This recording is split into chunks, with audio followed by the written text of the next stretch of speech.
Hey everyone, it's Jason. Welcome to some more Zombicide White Death. We have the expansion for the Celestial Knights. This is a very interesting set because almost, except for the core stuff, all the extra expansions and lots of these stuff from the Kickstarter stretch goals have been based off of real historical characters or at least mythological characters from Asian culture. These guys are based off I'm hoping to say this right, Santa Senkai, or Knights of the Zodiac, which more Americans might know them from. They're kind of loosely based on them. I'm assuming they couldn't obviously either didn't try or they didn't want to get the full IP, so they just kind of based them off there. And the whole idea of that is supposed to be there's a group of warriors that all have different abilities based on zodiac elements of the Chinese zodiac, which would be like boar, dragon, unicorn, rat, boar, so on and so forth. And then here instead, they switched over the narrative of them to be based off of like celestial planets. So we have 6 different characters in the set. We have 5 main survivors, which you see here, and then we have a special one that's a survivor or a guard. Which is a really interesting mechanic. These guys also have something different than the other survivors. They don't have items they can hold in their extra inventory slots. You can hold like an extra dagger or sword or spell. Instead, they can only put armor on because they get special abilities. They get magical summonable abilities they can use. A cool counterpart to this obviously would have been if they would have done like Sailor Moon. A series like that would have been cool, and we got a bunch more female characters, but it's what it is. Let's go ahead and take a look at our first character. Like always, I will apologize for butchering some of these names. But we're going to start with... Oops, he dropped him down there. Alcaris. So this is, like you said, he has the dragon, so he'd be based off the dragon character from Senkai. Sienna Senkai, I believe it is, again. Yeah, it says he can only hold armor. Let's take a look at his miniature then, quick. Yeah, these are definitely a little bit more fantastical or like anime looking versus some of the other guys. A big giant dragon shield. More epic sword, something you wouldn't see normally probably in the in like regular characters for this series. So what he has is his Iron Hide. So his first ability he's going to look at is Iron Hide, which says, just make sure I remember these exactly, can make an armor roll of 5 plus armor value even when not wearing armor. So it's like he always has armor on. And that says if he has armor, he just adds 1 to the result. But just a reminder, a 6 is always a success, and 5 or a 1 is always a failure, even if he gets to roll the extra die. But yeah, so it gives him an extra boost. Now, notably, unlike almost all of the other characters from the rest of White Death, whether it's the expansions or the crossover, they do not have 2 blue abilities. Almost all of them had a guard ability, so these are one of the few characters that don't have that additional guard ability. So they play like more like standard survivors, but they have their special abilities, we'll see. So in orange, he has 1 free melee action or Bloodlust Melee. Bloodlust Melee means they can spend a action point to move up to 2 spaces and perform an attack action, but they have to move into a space with a zombie. So it gets them to move, attack in 1 action, but they have to be able to attack. In red, we have 1 free combat action. Roll a 6, you get +1 die, or shove. Shove is you can select your zone, and you can select a zone that that you can see 1 space away, and you can push all zombies from your zone into that zone. Helps you clear out the area so you're not getting overwhelmed, or you can use your kind of set up traps, push multiple zombie groups together, and then dragon bile them, or maybe use one of your special attack powers we're going to see. So some really cool stuff there. Alright, so let's take a look at the back side of his card. We'll see his full picture quick. Now we'll look at his special cards. So it says, this celestial attack belongs to Alcaris. May only be used by spending an action once per turn. To recharge a celestial attack, the survivor must spend 3 actions minus the number of wounds they choose to suffer. So they can take extra damage to cast these a little bit quicker, to cast these a little bit cheaper, so they can use them more often. So yeah, let's just go look at this. So, Special Knight can use their special attacks by spending action of the corresponding type, magic, melee, range. Corresponding game modifier skills, for example, apply. So if it's a melee attack, they can use it when they're doing any sort of melee +1 die or +1 damage, any of that stuff. Powers completed after these must be recharged after activation. During their turn, a Celestial Knight may spend 3 actions minus the number of wounds they choose to suffer to call upon their stars and recharge their Celestial attack can be used again. The Celestial attack can be used and recharged several times during the game as long as actions are spent. You only recharge it once per turn, but you can use it multiple times. So if like you spend 3 actions, recharge it, then use the attack. Then the next turn, spend 3 actions, recharge it, use it again. Please note, all Celestial attacks make noise. Celestial Knights cannot refrain from shouting their signature attack names in a climatic manner. May your cosmos shine if you give your best impressions. Then it has a little description on how each one works a little bit more. But let's see what they do. Alright, so he has Rise of the Blind Dragon. So it does 0 range, does 2 dice, 3 damage, or 3 accuracy with 3 damage. So he's going to be able to kill just about anything with this ability. But again, he's not going to be able to use it all the time, and it's going to make him a target. So, very cool. Alright, then let's look at our next. I almost said Ranger. My brain, for some reason, went to Power Ranger. We have Irrigan, who has, like, the butterfly, his little butterfly axe. Look at his miniature there. So, yeah, even though they're kind of based a little bit maybe more off the celestial and, like, the planets, they're miniature designs are still kind of based off the some of the different animals. Like I don't think there's a butterfly in the Chinese zodiacs. Again, they're taking kind of liberations of that. But he starts with Taunt. Taunt is almost the opposite of Shove. So instead of pushing guys away from you, you're bringing guys towards you. So select a zombie within I don't even know if it has to be within a line of sight. We select a zombie space, they all get an extra activation. Yes, they have to have a line of sight of you. They get an extra activation, they try and move towards you. They ignore all other survivors. And they'll try to attack you if they can. And they'll leave any zone, they don't hurt any survivors when they leave the zone. So it's a great way to like protect your team. Like Shove protects yourself, mainly so you're getting guys out of your zone. Taunt can pull them away, but again, can use to set up traps, pull zombie groups together, pull zombies into range, or even into the space of a melee character, or range of a ranged character, or into a freeze, or however you need to do that. Here we have 1 free magic action. Roll 6 plus 1 damage for magic. In red, 1 free combat action, plus 1 die roll for magic, and Spellcaster. Spellcaster is going to let him cast a free magic or enchantment action. So very cool. It would have been neat if they kind of got like, at least if it would have been like just 1 generic special armor for them, like, oh, here's celestial armor. Would have been kind of neat. Triumphant Firebird. Oh, so here I was saying I thought it was a butterfly. It's supposed to be a firebird like a phoenix. Should represent a bird on there. So it says, does 3 plus hits trigger a dragon fire in the target zone. So as long as he does 3 damage, he gets to cast a dragon fire in that zone. So that's pretty cool. That could work really well with his taunt ability too. Taunt them into your zone and then you hopefully annihilate them. He can attack at a range of up to 2 with this. Rolls 3 dice to the 4 accuracy, otherwise does 2 damage. Still does some pretty decent damage. But yeah, if you can hit with all 3 dice, that could be very powerful. I can't pick this card up.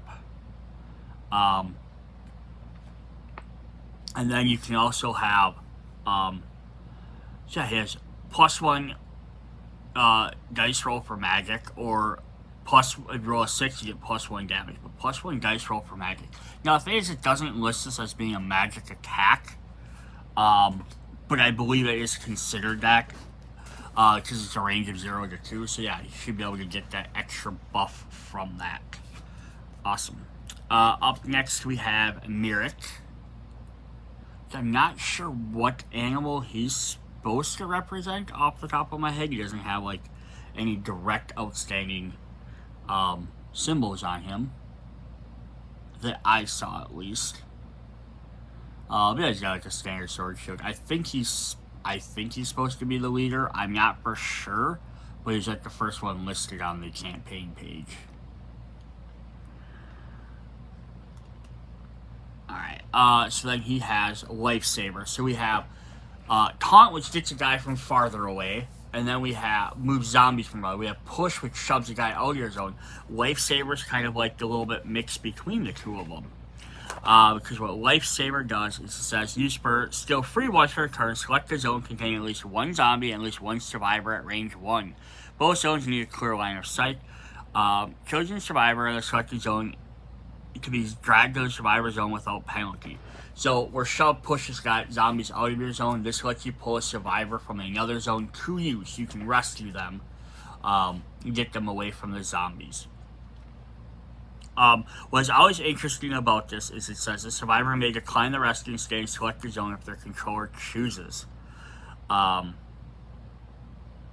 So yeah, which I always found that interesting is a cooperative game. So I don't know why it would be like, hey, I'm going to spend an action to rescue, and then the guy could turn around and be like, nope, I don't want to be rescued. They might have their own plan, I guess, depending on if you're not communicating with each other. I can see if you're doing, like, modern Zombicide Prison Break, you had teams, you're like, I'm doing one thing, you're doing the other, and you might fight or combat. So you could argue there someone might decline help because they're on the other team. And that's a different thing, but I'm not really always sure on that. It says, also, contrary to previous Zombicide version, Lifesaver can now be used without having a clear path between both zones to lift survivors on top of battlement walkways, for example. So it's not a line of sight. You still have to be able to see the other side. So you can't, like, pull a guy from around a corner where you can't see them. But you don't have to have a clear path. So you can pull them out of a building. Or you could pull them up a battlement walkway, or down off a battlement walkway, I guess, if you wanted to. But I assume if you pull them down, I would see them they take damage from fall damage. Alright, in his orange, he has +1 free melee action and escalation melee. Escalation melee means as long as he performs a melee attack, he has to roll 1 additional die every time he does it. So if his equipment gives him 2 dice, his first attack will be 2 dice. His next attack, if it's still melee, will give him a 3rd die. Third attack will give him 4 dice, so on and so forth, as long as he doesn't perform any other actions in between those. In red, he has 1 free combat action and Close Quarters Master and Super Strength. Close Quarter Masters is only on like 2 characters in this entire game, so it's very interesting. And what Close Quarters Combat does is to use polearm melee weapons in their own zone, no matter the minimum range. So typically a polearm, a spear, or a halberd, or something like that, can attack only at range 1-to-1. So it can't attack in your zone, but it does give you a ranged melee. This allows him to attack in his zone as well. So it makes him a little bit more formidable, so he doesn't have to have multiple weapons out. And then Super Strength just increases your melee damage to 3. So if you get that, you just all your damage does 3. So if you have Escalation, Melee, and Super Strength, every single time you hit, you're killing anything in that zone, with very few exceptions to some of the abominations, because there's some that might have a little bit extra stuff on there. So cool. The other is his backside of his card. Here is his special attack. Galactic Chain Vortex. So he does 1-to-1, so it's a polearm type attack right there. So it works with his special ability there. Does rolls 4 dice, 4 actions, does 2 damage. So his just lets him attack at a decent distance. But again, if you have that close quarters, you can hit at melee range. But 4 dice is pretty dang powerful for 2 damage. And again, if you have Super Strength instead, it would be 3 damage for everyone. So that could take out a lot of guys. Alright, our next guy up is at an angle for some reason. Markon. So he has the unicorn. which we'll see here.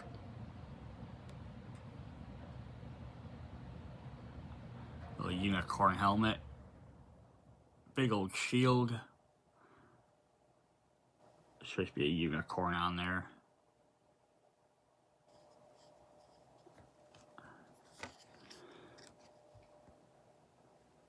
Come on, zoom back in. Alright, so then he has +1 guy for melee. So very simple there. In orange, he has +1 guy for melee or 1 free melee action. So he just wants to jump and do melee stuff.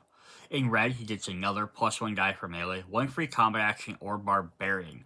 Barbarian lets him roll dice equal to the number of zombies in the zone as opposed to his weapon. So if his weapon only normally had 1 die, and there's 5 zombies, excuse me, he can roll 5 dice instead. So this is definitely a great way for him to help take them out. But even if not that, use the other one. Gives him, he could potentially have 3 extra dice for every melee attack. That could definitely let him take out a lot of stuff as well. But the idea of having Barbarians, you can skip the other ones, right, and do some other stuff. So very cool. There's his gold armor. Alright, and then his celestial attack is Comet Extinction. So roll 6, he gets +1 guy for melee. So yeah, he's rolling extra guys, and every time he gets a 6, he gets an extra guy as well. Rolls 3 to begin with, does 2 damage. So you guys are all pretty dang powerful. Alright, our last main Celestial Knight is Sadir, or Sadir. So I'm not sure what his sign or element is supposed to be either. I think it's a crane. It looks like a little crane at the top. So let's take a look at this. Yeah, so you got a little crane up on his head.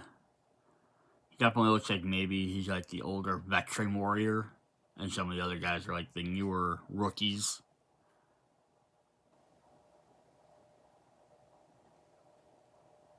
Should we get that to focus on that crown a little bit better? No, maybe not. A little bit. Okay, cool. Alright, so what does he do for us? He has a roll of 6, he gets +1 damage for range. So he's going to be a little bit of a range character in here too, which is helpful. In orange, 1 free range attack, and Slippery. Slippery just lets him move in and out of zones of zombies without paying an additional cost. Nice for range characters, that way if they start getting overwhelmed, they don't have to worry about, oh, I didn't have a melee weapon, I can't get away. In red, 1 free combat action, +1 max range, which works for both magic and ranged attacks, but never melee, and +1 die roll for ranged. So yeah, very simple guy, he just wants to do some ranged stuff. Alright, we didn't look at the back of his card, we like to see their full artwork, which is always really neat. And then we have Frozen Pulsar. So freeze and iron range. This says 1 to 3 range. Only does 1 die though. Has a 5 accuracy. But hit or miss, he's gonna put a freeze token on the board. So freeze tokens work like this. As long as there is a zombie in that zone at the beginning of their activation, none of them get to activate. Doesn't matter if they have 1 movement like a walker or brute, or have 2 movements like a runner, or 3 movements like a wolf. They don't get to activate at all. And then that token's basically done. Anything that enters after that's not affected. And you can't place it in zones that don't have zombies, so you can't set it as a trap for them to move into. But it's definitely a nice ability to, like, stop a group of zombies. And yeah, if you work with some of the other team with pushing or shoving the guys, or using the taunt ability to grab guys, you might be able to get more guys in one zone and freeze them all at the same time. His other one is Iron Rain, which is like Berserker but for ranged attacks. So he gets to roll the number of dice equal to the number of zombies in that zone based on how many zombies are. So again, he normally roll 1 die, but if there's 3 zombies, he can now roll 3 dice instead, which makes this infinitely more powerful. Alright, then the last one we have our final survivor, which is Avenging Princess Stellar. So now she actually gets to act as both a guard and a knight. So Princess Stellar can be played as a guard representing a priestess role or a celestial knight, because the passive princess role belongs in the past. So as a guard, so Stellar is a guard, so White Death rules. Another Celestial Knight or more must be part of the team. Princess Stellar starts the game as Survivor's starting zone. If there are several such zones or no such zones at all, players choose to have among one of the Celestial Knights. Any Celestial Knight having a line of sight on Princess Stellar spends one less action to recharge their Celestial attacks.